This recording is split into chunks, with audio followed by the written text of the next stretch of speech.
നെറ്റില്ലാത്തതുകൊണ്ട് range പോയി. അപ്പം ആനെ കാണാത്തൊരു കുറച്ച് വീഡിയോ അല്ല ആന കാണാത്തൊരാരും ഇല്ലല്ലോ. അപ്പോൾ വീഡിയോ ഞാൻ ഇങ്ങനെ ഷോർട്ടാക്കിയിട്ട് വീഡിയോ ഇടാട്ടോ.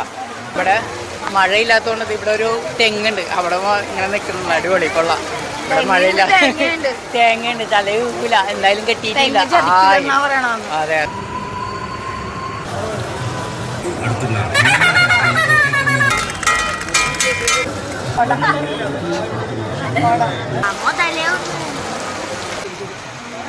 പോണം